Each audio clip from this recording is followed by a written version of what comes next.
Halo,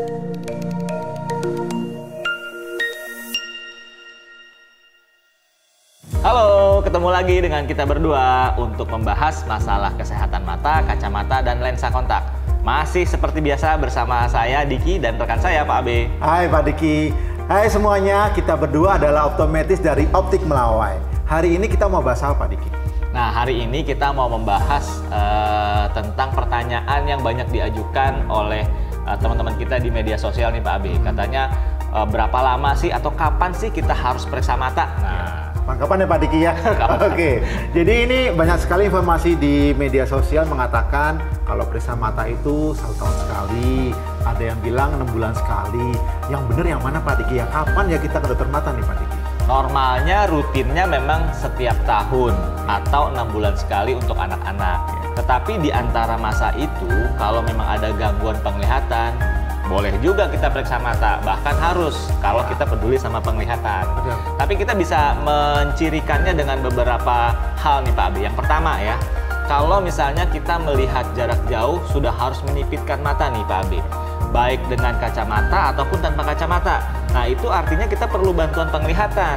Nah itu segeralah periksakan mata. Di Optik Melawai juga bisa. Biasanya dengan pemeriksaan refraksi diketahui berapa daya bias matanya. Atau kan udah pakai kacamata, tapi kenapa harus nyipitin mata juga ya? Nah berarti ada perubahan resep yang harus dilakukan. Segera update resepnya dengan pemeriksaan sesegera mungkin di Optik Melawai. Jadi kalau udah sering nyipitin mata, segera datang ke dokter mata atau Optik Melawai untuk cek lebih lanjut ya. Nah Pak Diki, kadang-kala nih saya lihat nih ponakan-ponakan atau mungkin suka main gadget, suka deket-deket nih lihat gadgetnya atau deket-deket nonton TV-nya, itu gimana tuh Pak Diki? Ini kebalikan yang tadi ya. Kalau tadi jauhnya menyipitkan, sekarang deket-deket sekali gitu ya. Nah, kayak mau dicium nih handphonenya atau tablet. Biasanya malah suka dimarahin sama mamahnya ya. Jangan deket-deket lihat kayak gitu ya. Nah ini juga salah satu ciri nih Pak B ya, ciri bahwa dia punya masalah dengan penglihatan. Artinya kenapa dia melihatnya harus mendekatkan objek ke mata dia saat nonton TV atau lihat handphone? Itu karena kalau objeknya jauh, dia merasa buram. Artinya dia perlu bantuan daya bias yang sesungguhnya berupa kacamata ataupun lensa kontak.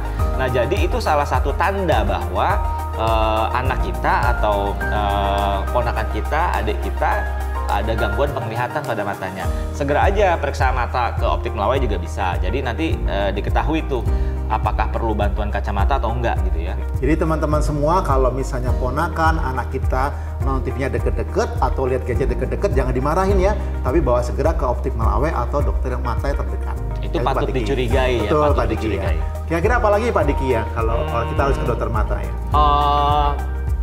Tanda-tanda lainnya bisa dicirikan kalau dari tampilan fisik mata kita nih ya. Tampilan fisiknya kok kelihatannya satu hari mata kita merah ya. Apalagi disertai banyak kotoran mata, berair, melihat sumber cahaya jadi lebih silau dari biasanya, dan bahkan mulai keruh korneanya. Nah ini segera deh, nggak usah ke optik dulu kalau masalah seperti ini harus ke dokter mata. Karena kemungkinan besar sudah terjadi infeksi berat pada mata kita. Oke, jadi kalau mata merah, sakit tuh harus segera ke dokter mata Pak Diki ya. Jadi jangan dianggap remeh ya, kadang-kadang kita juga suka menganggap remeh dengan memberikan obat tetes sembarang tetes, karena belum tentu itu solusinya gitu. Jadi yang tepat adalah pergi ke dokter mata. Pak Diki, kadang-kadang kalau bangun tidur nih pagi-pagi tuh suka muncul kayak apa sih, kayak lalat, kayak nyamuk jalan-jalan tuh. Di mana nih lalatnya? Gerak-gerak ngikutin di penglihatan kita ya. Oh, biasanya kalau ada benda asing yang melayang di penglihatan kita ya, seperti Pak Abe bilang kayak nyamuk, kayak lalat, kita melirik ke kanan ke kiri tetap ngikutin gitu ya, atau seperti cacing kecil gitu ya. Nah, itu namanya floaters. Nah, floater sebenarnya wajar saja pada orang normal juga ada. Tetapi yang perlu diwaspadai adalah kalau satu ketika floaters ini tiba-tiba banyak. Apalagi disertai dengan kilatan cahaya yang muncul yang kita rasakan pada penglihatan kita. Nah, ini merupakan salah satu tanda dan gejala terjadinya sobekan retina. Dan ini tergolong ocular emergency Pak Abe. Ini harus segera ke rumah sakit mata ya. Jadi selain mata merah, teman-teman semua kalau ngelihat kilatan cahaya, lihat nyamuk-nyamuk jalannya makin banyak, itu juga emergency, segera, jangan ditunda, langsung ke UGD rumah sakit mata terdekat. Ya Pak Diki. Kemudian nih kalau udah umurnya nih Pak Diki ya, kalau udah berumur tuh suka baca dijauh-jauhin, hurufnya digede-gedein, mesti nyalain lampunya biar lebih jelas tuh. Kira-kira kenapa ya Pak Diki? Itu saya banget tuh.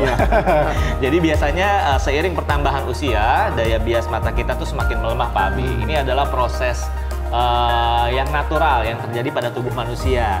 Dulunya kita biasanya bisa membaca dalam jarak 30 cm, 40 cm. Tapi tidak terasa kok lama-lama harus dijauhkan sedikit baru fokus, kan gitu ya. Betul. Nah ini namanya presbiopia Pak Abe, kelemahan daya bias mata atau daya akomodasi mata kita. Udah, nggak usah capek-capek ngapain mata kita pegel-pegel dipaksain ngelihat. Datang aja ke Optik Melawai, nanti akan diperiksa oleh optometris kami untuk mendapatkan resep kacamata yang sesuai, supaya bacanya nggak perlu dijauh-jauhin lagi ya. Itu hal yang wajar Pak Diki, mata Wajar. plus itu ya. Wajar. Sekali. Oke deh, sekian dulu informasi pada hari ini.